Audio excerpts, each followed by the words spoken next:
Hello everybody, welcome to my cabin once again. Now this is the time of year when all good ShoeTubers put out their end of year best of list and maybe a few worst of list. I haven't actually done mine yet, I will do, but I thought to save you the trouble of watching all these ones, which seem to go on for days sometimes, I've reviewed 23 of my favourite ShoeTubers, including myself, and tried to work out who reviews the most number of shoes and which shoes are the most popular shoes that were reviewed. Now amazingly, between all these 23 channels, 277 different shoes were looked at this year. Now when I say looked at, that means they physically had to run in them. I don't count the ones that they were just commenting on because they saw them at a trade show or something like that, or ones that they can't get hold of and they were just commenting on them. They actually physically have to run in them. And that was from 47 different brands. So I'll start off with what is the most popular shoe that was reviewed. Well, there was a three-way tie for second place, and in second place comes the Saucony Endorphin Elite. That was reviewed by 15 out of the 23 channels. Also the Hoka Rocket X2 and also the Nova Blast 4. Now the winner was, by quite some margin, what do you think? The nice pink Vaporfly 3 here, or the Vaporfly 3, that was reviewed by 19 channels. The only channels that didn't review it were Kofuzi, Run for Adventure, TheGingerRunner and RoadTrailRun, which is slightly interesting that they didn't review it. Maybe they weren't sent it. Sometimes these channels only review shoes if they get sent them, don't they? In terms of what brand was most reviewed, well, we had 93 instances of Hoka shoes being reviewed, and that was in 5th place. In 4th place comes Adidas with 94. This is the Boston 12. An interesting shoe, I thought. It was a lot of people's favourites this year. Well, it's perhaps one of my most disappointing shoes in a way. I think just for me, they're just sort of like so heavy and clumpy. Not really the Bostons of old, but I've done 91 miles in it. Anyway, let's digress. In 2nd place, there was actually a tie between Saucony at 124 and Asics at 124 as well.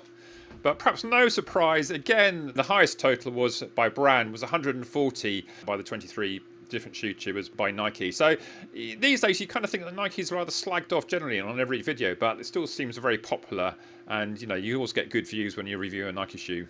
So let's come on now to my list going from 23 to 1. So this is the number of shoes each person actually looked at this year in a video, and they actually have to run on them, as I said. So what I also did is I looked on Strava, if they had one, most of them do, to see how many miles they'd actually run this year, and then I worked out an average of the number of shoes that they reviewed compared to the number of mileage to work out an average mileage per shoe, just to sort of give an indication of what sort of level of testing they might have done. Obviously they run in some shoes more than other ones, and that's the same with me. Some of my favourites I run a lot, and maybe that one like the Ultrafly there struggles to get out too often.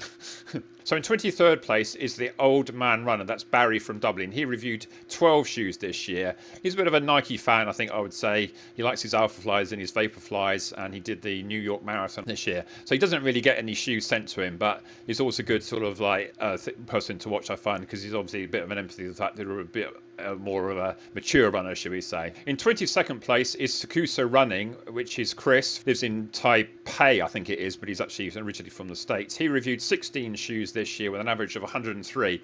Now I think he's one of my most up and coming ShoeTubers, and I think perhaps one of the ones I have most affinity with, because I think he's also sort of my similar age to me, but he goes into a lot of depth with his shoe reviews, takes a lot of time to prepare them, looks at the lineage of shoes and how they compare, how they were made, and you get so much more insight from him from so many other channels really. In 21st place was actually me with 16 shoes reviewed and 157 miles per shoe, and I've actually just tipped over 2,500 miles this year. Now it was a bit of a slightly less year for me on reviewing shoes.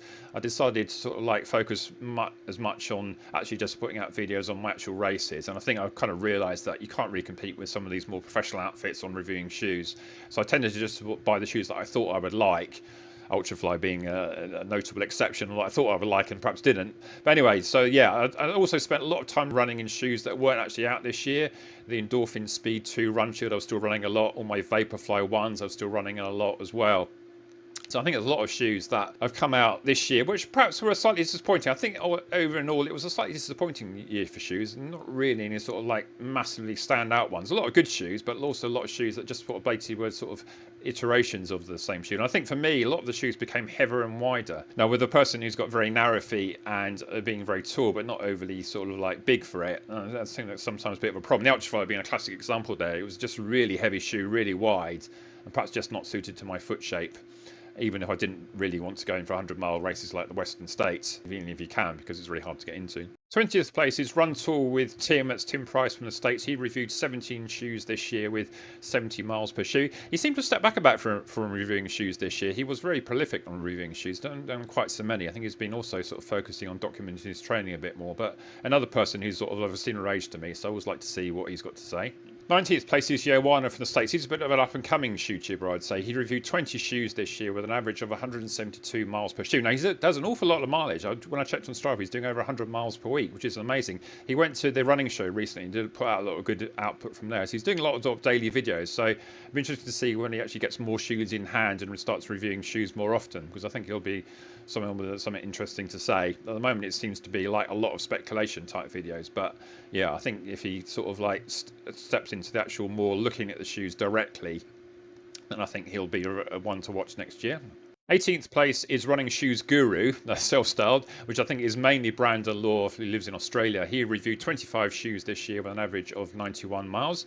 And I think he's also got a very soothing tone. I like the way he sort of like holds the shoe really carefully, and so you feel like quite refreshing when you watch him.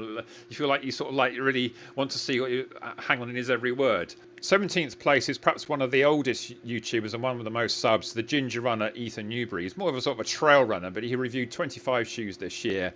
I'm not sure how many miles he's did because his Strava's private, but I think he's quite a prolific sort of long distance trail runner, so I'm sure he gave them a good look. Interestingly, he seemed to like the Ultrafly, which just goes to show that certain people like different shoes, don't they? 16th place is BenIsRunning, Ben Felton. He's one of the better runners, I would say, on YouTube. He reviewed 29 shoes this year with an average of 119 per shoe. I think he's one who's really sort of enjoying the lifestyle of being a full-time sort of professional content creator. He's just back from Kenya. Unfortunately, he's been injured recently, but he's done some prolific races this year. Be interesting to see whether he can catch up the sub 220 crowd. I know he's doing Seville in February. Maybe a bit early for him because he's been injured for a while, but interesting to see how he goes there and just basically how he takes his channel forward. Now, 15th place is BenParkes. He reviewed 31 shoes this year with an average of 101 miles per shoe. Now, he's recently sort of got back into his marathon running again, ran very well in Valencia. Unfortunately, had a bit of a disaster in the UTMB for the second time in a row. So I think he's focusing more on road marathons. But he's kind of unique in the sort of like running YouTuber space of the ones who do it professionally, that he doesn't actually get any shoes sent to him. I think he makes a point of just trying to keep independent from all the brands, because a lot of his sort of revenue stream, I think, comes from selling his hats and other merch. So I can see that as a good logic there in making sure that you don't get aligned to any one brand, because if you're basically selling merch and clothing, which is sort of like in competition with all the brands, you perhaps don't want to be seen to be favouring one or the other.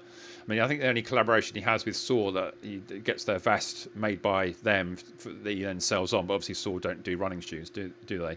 But I think when he puts a review out, it always gets a lot of traction. Interesting, his least favourite shoe this year was the Endorphin Elite, which a lot of people's favourite shoe. So it just goes to show that different shoes suit different people, doesn't it? 14th place is Emily Heller, RunLikeHeller. Now, she's quite unique in the fact that she is a she. I think she's the only female YouTuber that does this independently. There's obviously Megan on Believeintherun as well, but she's the only one that does it off her own back.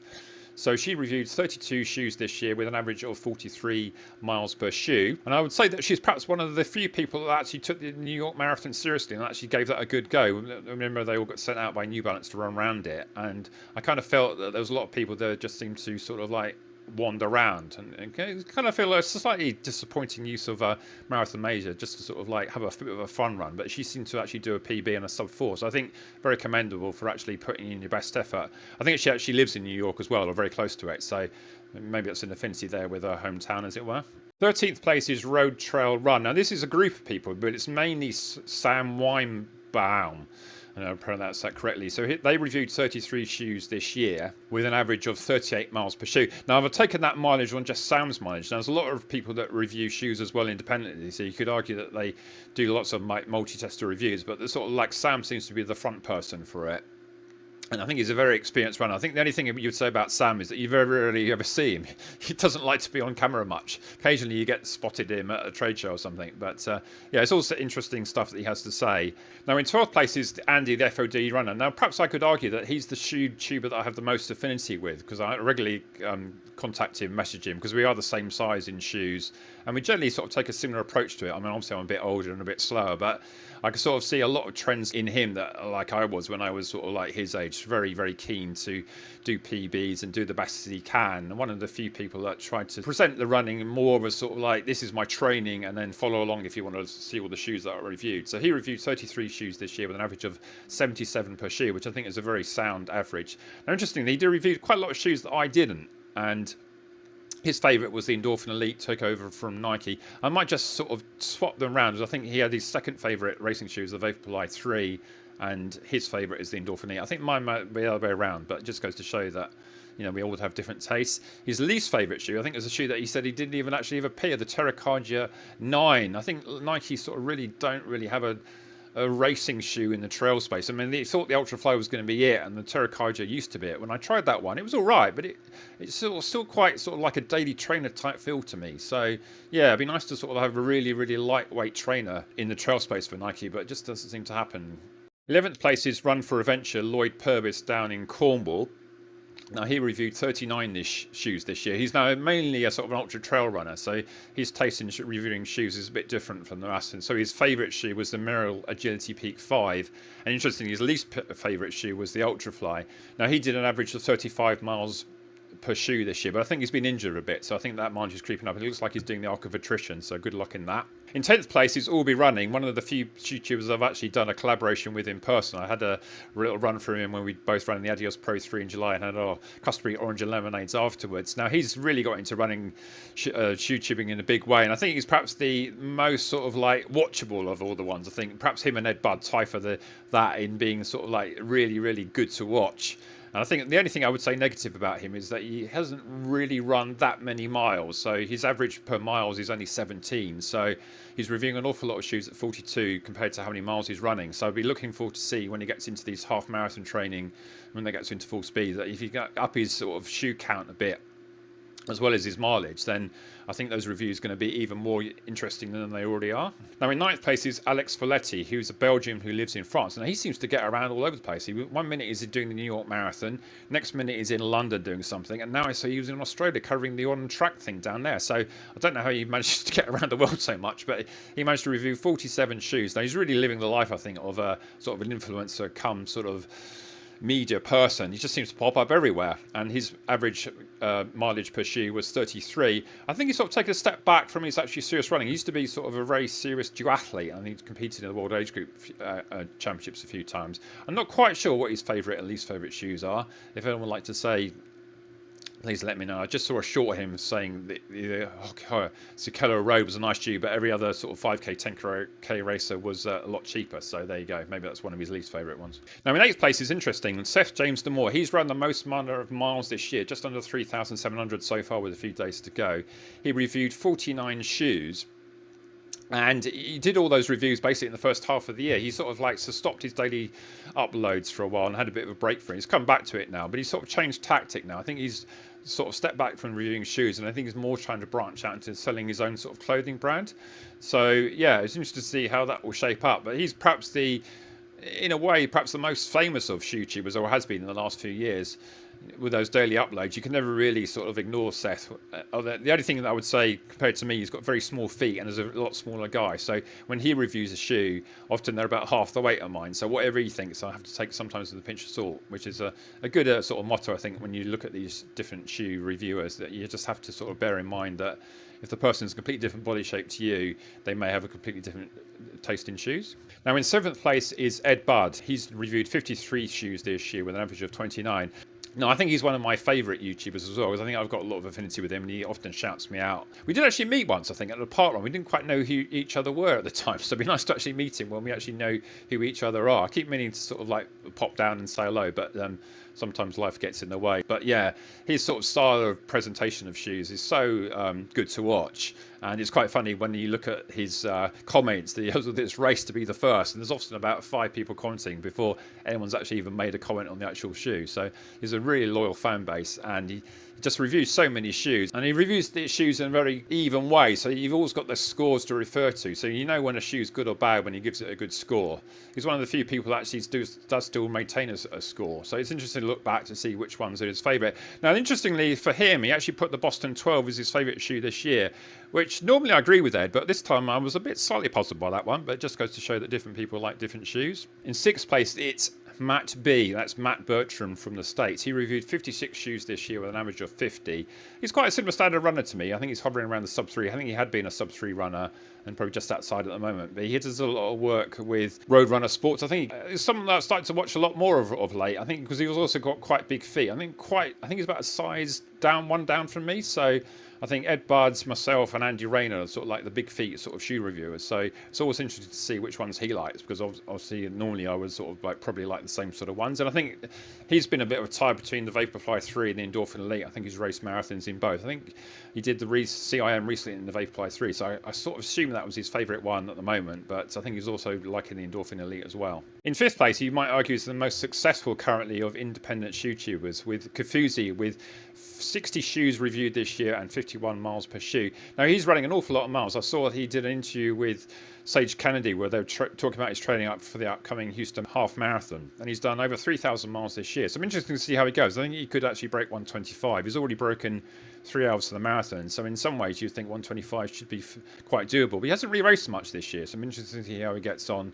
The only negative thing I would say about him, he used to be like the ultimate Nike fanboy, and he's almost gone full circle now and doesn't really review too many Nike shoes, almost to the point of even forgetting about them. So I think it was just slightly disappointing when he didn't review the Vaporfly 3 or the Alphafly 2, although I did see he picked it up recently. So I always think that if you're going to try to do this independently, it's all very well to associate yourself with brands, but make sure that you also talk about all the shoes which are up there as well that everyone else wants to know about, because how can you really compare a shoe where you haven't run in it?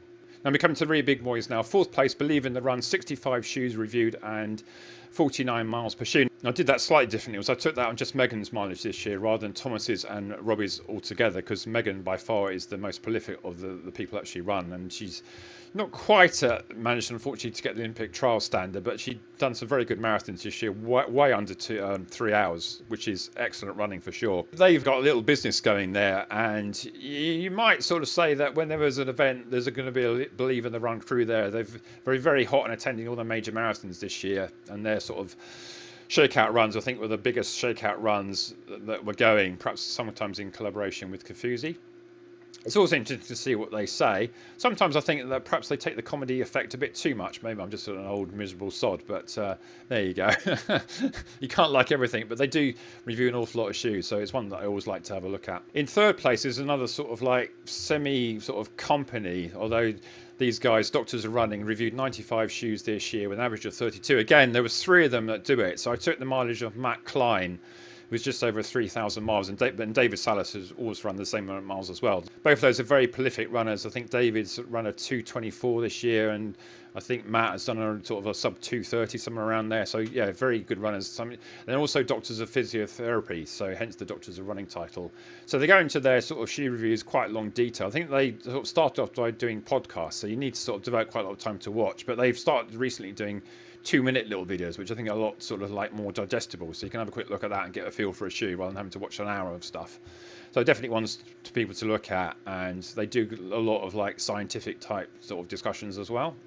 Now, 2nd place is Chris Ford, FordyRuns. Now, he's reviewed an astonishing amount of shoes by one person, 98 shoes this year, with 15 miles per shoe.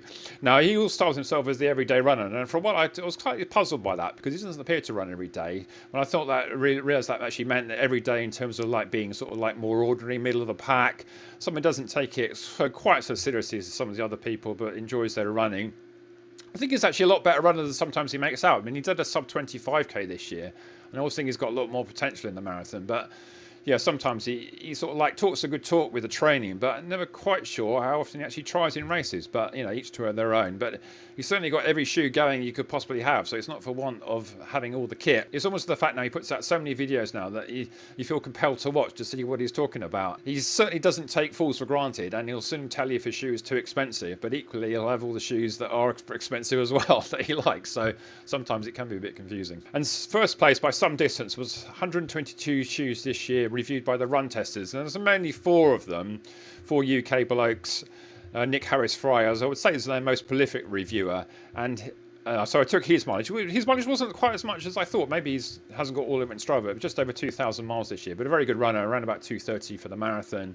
And he seems to review most of the shoes, but often they do reviews where they have all 4 of them doing it. And sometimes they get a few extras, like, and they have a couple of women come in. It was interesting to sort of see a slightly different perspective. Maybe they should try and get them on a bit more, because I always feel that those 4 are quite similar. And there's 3 of them are sub-3 marathon runners, and Mike Saw, who's, you know, perhaps wasn't quite as good as them. I see he's recently run a sub 25k. So they're all basically quite good. So, and they're all basically all about size 9 feet. So it'd be interesting to get some takes more often from people who are a bit bigger, a bit like me, and perhaps some of the different slants from, as I say, from the women as well. But yeah, I think they perhaps got a really good business line going there. And they do an awful lot of videos, an awful lot of comparisons between shoes. So they've always got something to watch from them. Perhaps they try and de-emphasise their actual personalities a bit less than some of the other channels. But I feel like you're getting to know them a bit more. So if I meet them at a race, it'd be good to say hello one day. So I hope you enjoyed this little look at all these different YouTubers and all my sort of like comments on them. I hope nobody took mostly offence. I mean, sometimes you think, oh, you've got to say it how it is. And all these people that are people I've subscribed to and watch regularly. So yeah, sometimes I think, oh, that's a bit dodgy, or I wouldn't have done that. You kind of think, well, actually, they're putting the stuff out there and I'm watching it. So that, in the day, is the most important thing. Which of these is your favourites? Indeed, which is your favourite shoes for this year? I'll be sure to put my own one out soon, but I need to tot up my mileage first of all. Anyway, I hope you found this interesting. Like and subscribe with that, and see you next one then. Bye.